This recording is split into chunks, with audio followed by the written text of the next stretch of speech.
Hope and change was a promise to America in 2008. Hope and change of fixing broken systems and the guarantee of affordable health care for each and every American.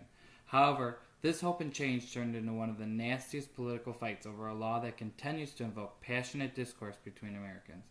In the summer of 2009, the Obama administration released their beliefs on what affordable health care for each and every American would look like in a bill known as the Patient Protection and Affordable Care Act, or more commonly referenced to as Obamacare.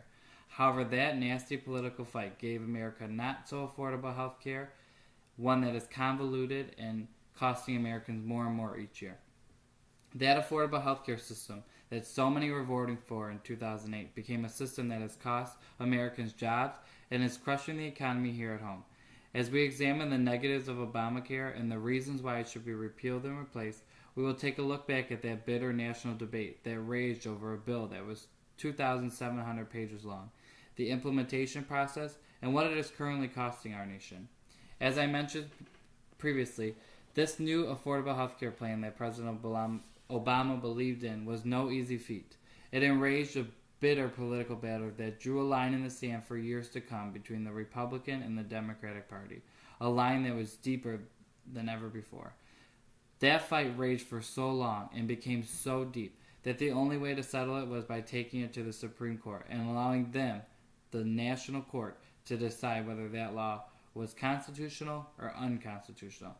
However, the Supreme Court upheld the law, as CNN talked about. The decision was upheld 6-3 in a very controversial hearing. That very decision, though validated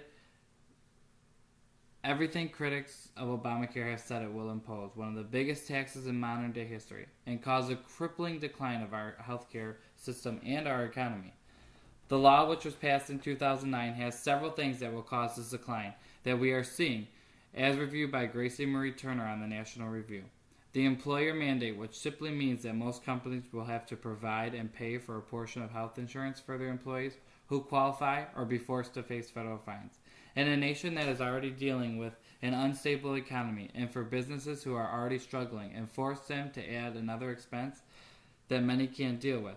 Yes, the argument that big corporations can handle it may be valid, but what about the foundation of America? The small businesses that keep this country driving. Have we forgotten or abandoned them? This new healthcare law certainly does that. The new and higher taxes that were initiated as a result of passing this bill. In fact, did you know that there are at least 20 new taxes that total a whopping $500 billion? These taxes range from medical innovators to health insurance to the sale of your home even. Again, a far-reaching grab for something billed as affordable healthcare. The worst thing is that while it is constantly billed as affordable healthcare, it is anything but that. It is very costly. Reports are estimating by the Kaiser Family Foundation that the average price a family pays for healthcare has risen by $2,200 during the Obama administration.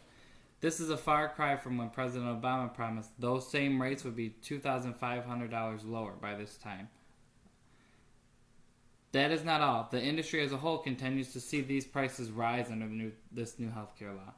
Not only is the price that the families are paying, Americans as a whole are paying, as the CBO has said that this bill will cost $1.76 trillion over the next 10 years, well past the amount President Obama promised, which was under $1 trillion.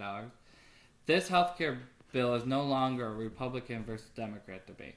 It should not invoke political preference, but rather should be an American debate, and one that we have open and honestly. It is pretty clear that this bill is not working, and that while we were promised affordable health care, this bill is not achieving that. It's actually achieving the opposite, as families are paying more than ever before, and companies are forced to shut down their operation, causing job loss because they are forced to pay more than ever before. While everyone can agree that affordable health care is something as a nation we must achieve, the current healthcare law is not the way to go about it. And there are fundamental ways we can make it better. We can allow individuals to pool together to purchase health care, break down state line barriers, and reform Medicare, and those are just a couple alternatives that can happen. It is our time now to rise as a nation and change the course that we are faced with when it comes to healthcare. It is our obligation to stand up for something that is clearly harming our nation and harming families in our nation. It is time to repeal and replace the healthcare law that has been flawed from the beginning and continues to be flawed as it is fully implemented throughout the nation, and change it with some of the sensible alternatives that others are providing.